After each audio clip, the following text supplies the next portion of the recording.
ശ്രദ്ധാപൂർവം നിന്ന് പരിശുദ്ധ സുവിശേഷം ശ്രവിക്കാം. സമാധാനം നിങ്ങളോടുകൂടെ.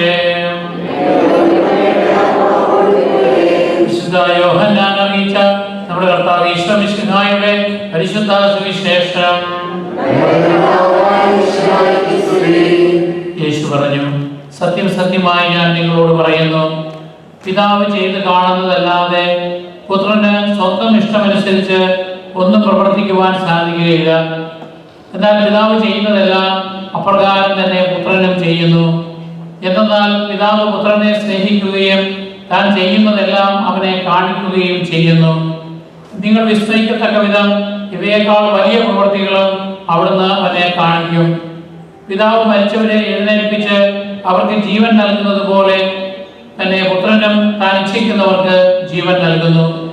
പിതാവ് ആരെയും വിധിക്കുന്നില്ല, വിധി മുഴുവനും അവിടുന്ന് പുത്രനെ ഏൽപ്പിച്ചിരിക്കുന്നു.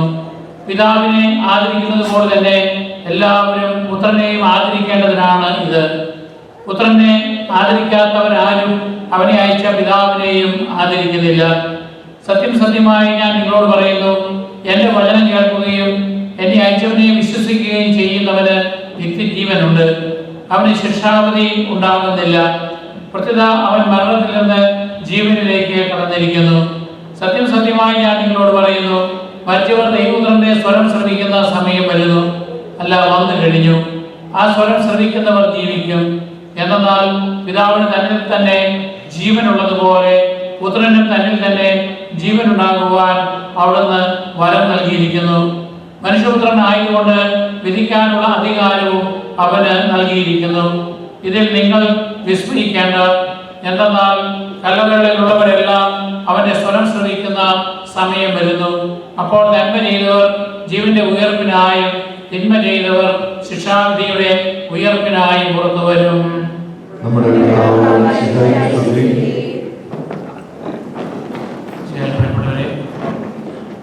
വിശുദ്ധ ഗ്രന്ഥം അല്ലെങ്കിൽ ബൈബിൾ എന്ന് പറയുന്നത് 73 ഗ്രന്ഥങ്ങളുടെ സമാഹാരമാണ്. അത് 27 എണ്ണമാണ് പുതിയ നിയമത്തിലുള്ളത്. ബാക്കിയുള്ള പുസ്തകങ്ങളൊക്കെ നമ്മൾ പരിഗണിക്കേണ്ടതുണ്ടോ എന്ന് ചിലപ്പോൾ സംശയിച്ചേക്കാം. എന്നാൽ ബൈബിൾ ക്രിസ്തു കേന്ദ്രീകൃതമാണ്. പഴയ നിയമം വിരൽ ചൂണ്ടുന്നത് വരുവാനിരിക്കുന്ന മിശിഹായെ കുറിച്ചാണ്. അതുകൊണ്ട് തന്നെ ക്രിസ്തുവിൽ സംഭവിക്കുവാനിരിക്കുന്ന അതിൻ്റെ നിഴലായിട്ടാണ് പല സംഭവങ്ങളും. അതിലൊന്നാണ് ഫറവോയും ജോസഫും തമ്മിലുള്ള ബന്ധം. നമുക്കറിയാം, യാക്കോബിന്റെ 11ാമത്തെ മകൻ ജോസഫിനെ സഹോദരങ്ങൾ അസൂയ കൊണ്ട് ഈജിപ്തുകാർ വിളിക്കുകയും പ്രതികൂല സാഹചര്യങ്ങൾ അതിജീവിച്ചിരിക്കുമ്പോഴാണ് അവിടെ ഫറവോയ്ക്കുണ്ടായ സ്വപ്നം വ്യാഖ്യാനിച്ചു കൊടുത്ത് 7 വർഷത്തെ സമൃദ്ധിയിൽ നമ്മൾ ധാരാളം കാണിച്ചാൽ പോരാ, അതെല്ലാം സമാഹരിച്ചു വെച്ചിട്ട് 7 വർഷത്തെ പിന്നീടുണ്ടാകുന്ന പട്ടിണിക്ക് വേണ്ടി കാര്യങ്ങൾ നടത്തണമെന്ന് അദ്ദേഹം ഉപദേശിച്ചപ്പോൾ അടിമയായിരുന്ന ജോസഫിനെ വിളിച്ച് ഫറവോ രാജാവ് പ്രധാനമന്ത്രിയാക്കുകയാണ്, തൻ്റെ അധികാരം മുഴുവനും നൽകുകയാണ്. അത് ഉൽപ്പത്തി പുസ്തകത്തിന്റെ 41-ാം അധ്യായം 40 മുതൽ 44 വരെയുള്ള വാക്യങ്ങളിൽ നാം വായിക്കുന്നത് ഇപ്രകാരമാണ്. അതായത് ഫറവോ ജോസഫിനോട് പറയുകയാണ്, നീ എൻ്റെ വീടിന് മേലാളായിരിക്കും, എൻ്റെ ജനം മുഴുവനും നിന്റെ വാക്കനുസരിച്ച് പ്രവർത്തിക്കും, സിംഹാസനത്തിൽ മാത്രം ഞാൻ നിന്നേക്കാൾ വലിയവനായിരിക്കും, ഇതാ ഈജിപ്ത് രാജ്യത്തിന് മുഴുവനും അധിപനായി നിന്നെ ഞാൻ നിയമിച്ചിരിക്കുന്നു. ഫറവോ തന്റെ കയ്യിൽ നിന്ന് മുദ്രമോതിരം ഊരിയെടുത്ത് ജോസഫിനെ അണിയിച്ചു, അവനെ പട്ടുവസ്ത്രങ്ങൾ ധരിപ്പിച്ചു, കഴുത്തിൽ ഒരു സ്വർണ്ണമാല ഇടുകയും ചെയ്തു. അവൻ തന്റെ 2-ാം രഥത്തിൽ ജോസഫിനെ എഴുന്നള്ളിച്ചു. മുട്ടുമടക്കുവിനെന്ന് അവർ അവന് മുൻപേ വിളിച്ചു പറഞ്ഞുകൊണ്ടിരുന്നു. അങ്ങനെ ഫറവോ അവനെ ഈജിപ്തിന് മുഴുവനും അധിപനാക്കി. ഫറവോ ജോസഫിനോട് പറഞ്ഞു, ഞാൻ ഫറവോ ആണ്, നിന്റെ സമ്മതം കൂടാതെ ഈജിപ്ത് ദേശത്തിലെങ്ങും ആരും കയ്യോ കാലോ ഉയർത്തുകയില്ല. ഇന്ന് ഈശോ തന്റെ പിതാവുമായുള്ള ബന്ധത്തെക്കുറിച്ച് പറയുന്നത് ഇതിന് സമാനമാണ്. അതായത് പിതാവുമായ ദൈവം തന്നെ അധികാരപ്പെടുത്തിയിരിക്കുകയാണ് ഈ ജനത്തെ നയിക്കുവാൻ, ഈ ജനത്തോട് സത്യം പറയുവാൻ. അതുകൊണ്ട് ഈശോയെ അനുസരിക്കാത്തവൻ പിതാവിനെ അനുസരിക്കുന്നില്ല. ഈശോയിലൂടെയാണ് പിതാവിലേക്കുള്ള വഴി. അതുകൊണ്ട് ഈശോയുടെ പിതാവായ ദൈവത്തിന്റെ പ്രതിഫലനമാണ് 3-ാം ത്രിത്വത്തിന്റെ 2-ാമത്തെ ആളായ ഈശോ മിശിഹ. അവിടെയാണ് നമുക്ക് വായിച്ചു കേട്ട സുവിശേഷം, യോഹന്നാൻ സുവിശേഷം ആരംഭിക്കുന്നത് ആദിയിൽ വചനമുണ്ടായിരുന്നു. വചനം എന്നുള്ളതിന് അവിടെ അർത്ഥം ആദിയിൽ വചനമുണ്ടായിരുന്നു, വചനം ദൈവത്തോടു കൂടിയായിരുന്നു, വചനം ദൈവമായിരുന്നു, അവൻ വഴി എല്ലാം സൃഷ്ടിക്കപ്പെട്ടു. ആ വചനത്തെ നമ്മൾ ഈശോയുടെ പേരായിട്ട് സബ്സ്റ്റിറ്റ്യൂട്ട് ചെയ്താൽ ആദിയിൽ ഈശോ ഉണ്ടായിരുന്നു, ഈശോ ദൈവത്തോടു കൂടെയായിരുന്നു, ഈശോ ദൈവമായിരുന്നു, അവൻ വഴി എല്ലാം സൃഷ്ടിക്കപ്പെട്ടു. അതാണ് ഈശോയും പിതാവും തമ്മിലുള്ള ബന്ധം. അതുകൊണ്ട് ഈശോ പറയുകയാണ്, പുത്രന് സ്വന്തം ഇഷ്ടമനുസരിച്ചൊന്നും പ്രവർത്തിക്കാൻ സാധിക്കുകയില്ല. നമ്മൾ ഓരോരുത്തരും മാമോദീസായിലൂടെ ഈശോയുടെ സഭയിൽ അംഗമായിരിക്കുന്നത് ഈശോയുടെ പ്രതിനിധികളായി പ്രവർത്തിക്കുവാനാണ്.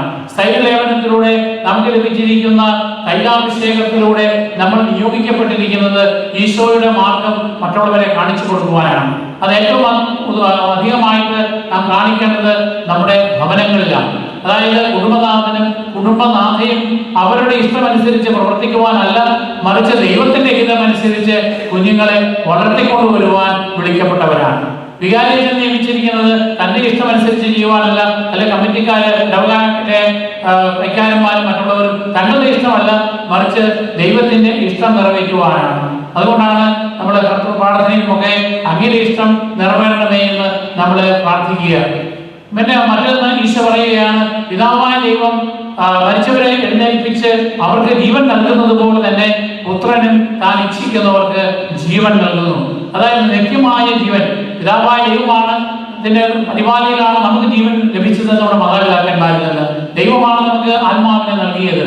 എന്നാൽ നിത്യമായ ജീവൻ നമുക്ക് കൈവശമാക്കണമെങ്കിൽ അത് പുത്രന്റെ രക്ഷാകര പദ്ധതിയിലൂടെയാണ് നമ്മളിലേക്ക് ആ ജീവൻ കടന്നു വരിക. അതുകൊണ്ടാണ് നമ്മൾ അമിതം പുത്രനോട് സഹകരിക്കുവാൻ വിധിക്കപ്പെട്ടിരിക്കുന്നത്. വീണ്ടും ഈശോ പറയുകയാണ്, ഞാൻ ആരെയും വിധിക്കുന്നില്ല. ഈ വിധി എന്നുള്ളത് ബൈബിളിൽ രണ്ടർത്ഥമുണ്ട്. ഒന്ന്, ജഡ്ജ് എന്ന് പറഞ്ഞാൽ നമ്മൾ സാധാരണഗതിയിൽ മനസ്സിലാക്കുന്നത് തെറ്റ് ചെയ്തവനെ നീ തെറ്റുകാരനാണോ, നീ നിരപരാധിയാണോ എന്ന് വിധിക്കുന്നയാളാണ്.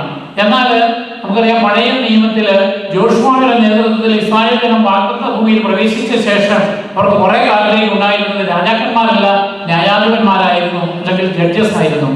ഈ ജഡ്ജസ് എന്ന് പറഞ്ഞാൽ അവർക്ക് ജനങ്ങൾക്ക് നീതി നടപ്പിലാക്കി കൊടുക്കുന്നവൻ. അപ്പൊ അതുകൊണ്ട് അവര് നമുക്കറിയാം, ലെജിസ്ലേറ്റീവ് ബോഡിയുണ്ട്, എക്സിക്യൂട്ടീവ് ബോഡിയുണ്ട്, ജുഡീഷ്യറി ബോഡിയുണ്ട്. എന്നാൽ നമ്മൾ ബൈബിളിൽ കാണുന്നത് ഇത് മൂന്നും ഒരാൾ തന്നെ സംഗ്രഹിക്കുന്നതാണ്. അപ്പൊ അതുകൊണ്ട് ഈ ന്യായാധിപന്മാരെന്ന് പറയുന്നത് മറ്റുള്ള ആളുകളെ, ശത്രുക്കൾ ഞങ്ങളെ കീഴടക്കി കഴിഞ്ഞാൽ അവർക്ക് വേണ്ടി ദൈവത്തിന്റെ പ്രതിനിധിയായി നേതൃത്വം കൊടുത്ത് ഇസ്രായേൽ ജനത്തെ ആ അപകടത്തിൽ നിന്ന് രക്ഷിക്കുകയും അവരെ നീതിയായ മാർഗത്തിലൂടെ നയിക്കുകയും ചെയ്യുന്നവരാണ്. അതുകൊണ്ട് ഈശോയാണ് ഈ സഭയില്, ഈശോ സ്ഥാപിച്ച സഭ എന്ന ദൈവരാജ്യത്തിന്റെ ജഡ്ജ് അല്ലെങ്കിൽ ന്യായാധിപൻ എന്ന് പറഞ്ഞാൽ ഈ ഭരണം നടത്തുന്നത് ഈശോയാണ്. ഈശോയുടെ വികാരിയാണ് ദ വിക്കർ ഓഫ് ക്രൈസ്റ്റ് എന്ന പേരില് മാർപ്പാപ്പ. ആ മാർപ്പാപ്പയുടെ സഹകരിച്ച് പ്രവർത്തിക്കുന്ന അപ്പസ്തോലന്മാരുടെ കൂട്ടായ്മ എന്ന പോലെ പത്രോസിനോട് സഹകരിച്ച് പ്രവർത്തിക്കുന്ന മറ്റ് അപ്പസ്തോലന്മാരെ പോലെയാണ് the college of the bishops അല്ലെങ്കിൽ അപ്പോസ്റ്റൽസ്. അതായത് മെത്രാന്മാരുടെ പ്രതിനിധികളായ മെത്രാന്മാര് ഈ ഈശോയുടെ പ്രതിനിധികളായിട്ട് തന്നെ ഏൽപ്പിച്ചിരിക്കുന്ന പ്രദേശത്തെ ജനങ്ങളെ നയിക്കുന്നു. അവരുടെ പ്രതിനിധികളായിട്ടാണ് വികാരിമാര് ഓരോ ഇടവകയിലും ശുശ്രൂഷ ചെയ്യുക. അതുകൊണ്ടാണ് ഈശോ മിശിഹായ്ക്ക് സ്തുതിയായിരിക്കട്ടെ എന്ന് നമ്മൾ പറയാൻ കാരണം ഈശോ വൈദികനില് ഈശോയെ കാണുന്നത് കൊണ്ടാണ്. നമ്മുടെ മാതാപിതാക്കന്മാർക്ക് ഈശോ മിശിഹായ്ക്ക് സ്തുതിയായിരിക്കട്ടെ എന്ന് ചെല്ലുന്നതും എന്തുകൊണ്ടാണ്? അവരിൽ നമ്മൾ ഈശോയെ കാണുന്നത് കൊണ്ടാണ്. അപ്പൊ അതുകൊണ്ട് നമ്മൾക്ക് മേലാളന്മാരായി നിയമിക്കപ്പെട്ടിരിക്കുന്ന ആളുകളെ നമ്മൾ ഈശോയിൽ കണ്ടെത്തണം. അവിടെയാണ് നമ്മൾ കാണുന്ന ജോസഫിനെ ആദരിക്കാത്തവൻ ഫറവോയെ ആദരിക്കുന്നു, ജോസഫിനെ ആദരിക്കുന്നവനാകട്ടെ ഫറവോയെ ആദരിക്കുന്നു. ഇതുപോലെ തന്നെയാണ് പുത്രനായ ദൈവത്തെയും ആ പുത്രനായ ദൈവം നിയോഗിച്ചിട്ടുള്ള പ്രതിനിധികളെയും ആദരിക്കുകയോ അനാദരിക്കുകയോ ചെയ്യുന്നത് അനുസരിച്ചാണ് നമ്മുടെ പിതാവായ ദൈവത്തെയും ആദരിക്കുക. അതുകൊണ്ടാണ് ഈശോ പറഞ്ഞത്, എന്നെ ശ്രമിക്കുന്നവൻ എന്റെ പിതാവിനെ ശ്രമിക്കുന്നു. ഫിലിപ്പോസ് ചോദിച്ചു, കർത്താവേ, നീ എന്റെ പിതാവിനെ കാണിച്ചു തന്നാൽ മതി എന്ന് പറയുമ്പോൾ ഫിലിപ്പോസ്, ഇത്രയും നാൾ ഞാൻ നിന്റെ കൂടെ ഉണ്ടായിട്ട് നീ പിതാവിനെ അറിയുന്നില്ല എന്ന് ചോദിക്കുന്നത് അതുകൊണ്ടാണ്. കാരണം ഈശോയിലൂടെയാണ് നമ്മൾ പിതാവിനെ കാണുക. വീണ്ടും ഈശോ പറയുകയാണ്, എന്നെ അയച്ചവരിൽ വിശ്വസിക്കുകയും എന്നെ അയച്ചവനെ വിശ്വസിക്കുന്നവനും വചനം കേൾക്കുന്നവനും വിശ്വസിക്കുകയും ചെയ്യുന്നവന് നിത്യജീവനുണ്ട്. ആരാണ് ഈ അയക്കപ്പെട്ടവർ? അപ്പസ്തലന്മാരാണ്, ശിഷ്യന്മാരാണ്, ക്രിസ്തുവിന്റെ പ്രതിനിധികളായിട്ട് കർത്താവിന്റെ വചനം പ്രസംഗിക്കുന്നവരാണ്. അപ്പൊ അവരെ വിശ്വസിക്കുന്നവർക്ക് നിത്യജീവനുണ്ട്. കാരണം അവർ പങ്കുവയ്ക്കുന്നത് നിത്യജീവനുള്ള മാർഗമാണ്. അവനൊരിക്കലും ശിക്ഷാവിധി ഉണ്ടാവുകയില്ല. കാരണം അവൻ മരണത്തിൽ നിന്ന് ജീവനിലേക്ക് പ്രവേശിച്ചിരിക്കുന്നു. കാരണം ക്രൈസ്തവ സങ്കല്പം അനുസരിച്ച്, ഈശോ പഠിപ്പിച്ചതനുസരിച്ചും മരണം എന്ന് പറയുന്നത് ഉറക്കമാണ്. അതുകൊണ്ടാണ് ലാസർ മരിച്ച് അടക്കപ്പെട്ട 4 ദിവസമായിട്ട് ഈശോ പറഞ്ഞു സാരമില്ല, അവൻ ഉറങ്ങുകയാണ്. അപ്പോൾ ഈ മരണത്തിന്റെ ഉറക്കത്തിൽ നിന്ന് നമ്മളെ വിളിക്കുവാൻ വേണ്ടി ഇതാ ഈശോ വരും. അതുകൊണ്ട് മരിച്ചവൻ ദൈവപുത്രന്റെ സ്വരം ശ്രവിക്കുന്ന സമയം വരുന്നു. അന്ന് കപടങ്ങളിൽ നിന്ന് ഇവരെ മരിച്ചവര് ഉയർത്തെഴുന്നേൽക്കും. ഈശോ മരിച്ചവരിൽ നിന്നും തറയ്ക്കപ്പെട്ടതിന് ശേഷം, ഉദാഹരണത്തിന് ശേഷം 500ഓളം പേര് ജെറുസലേമില് ശവകുടീരങ്ങളിൽ ഇറങ്ങി വന്ന് നഗരങ്ങളിൽ വന്ന് ജനങ്ങളോട് സാക്ഷ്യം വഹിച്ചതായിട്ട് പറയുന്നുണ്ട്. ഈശോ തന്നെ പരസ്യ ജീവിത കാലത്ത് തന്നെ 3 പേരെ ഉയർപ്പിച്ചതായിട്ട് പറയുന്നുണ്ട്. ജായിറസിന്റെ പുത്രിയെയും നായിനിലെ വിധവയുടെ മകളെയും ലാസറിനെയും ഈശോ ഉയർപ്പിക്കുന്നുണ്ട്. ഈശോ തന്നെ സ്വന്തം ശക്തിയാൽ ഉയർത്തെഴുന്നേൽക്കുകയും ചെയ്യുന്നുണ്ട്.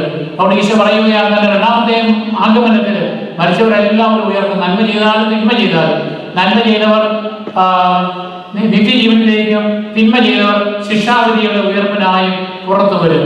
അതുകൊണ്ട് നമ്മളെ സംബന്ധിച്ചിടത്തോളം പിതാവായ ദൈവം അയച്ച ആ പുത്രനെ അനുസരിക്കുവാൻ, ആ പുത്രനായ ദൈവത്തിന്റെ പ്രതിനിധികളെ അനുസരിക്കുവാൻ നമുക്ക് മാമോദീസായിലൂടെ ലഭിച്ചതായ, അതുപോലെ തന്നെ സൈന്യലേപനത്തിലൂടെ ലഭിച്ചതായ സുവിശേഷ ദൗത്യം നമ്മുടെ ജീവിതത്തിലും അത് മറ്റുള്ളവരിലേക്കും പകർന്നു കൊടുക്കുവാനും നമുക്ക് പരിശ്രമിക്കാം. നമ്മളെ സംബന്ധിച്ചിടത്തോളം മരണം നിരാശയ്ക്കുള്ളതല്ല, പ്രത്യാശയ്ക്കുള്ളതാണ്. ഒരു കടന്നുപോകൽ മാത്രമാണ്.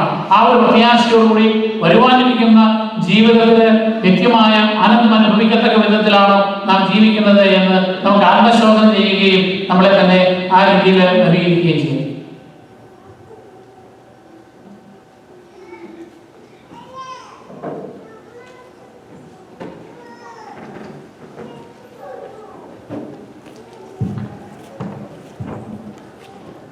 നമുക്കെല്ലാവർക്കും സന്തോഷത്തോടും ഉത്സാഹത്തോടും കൂടെ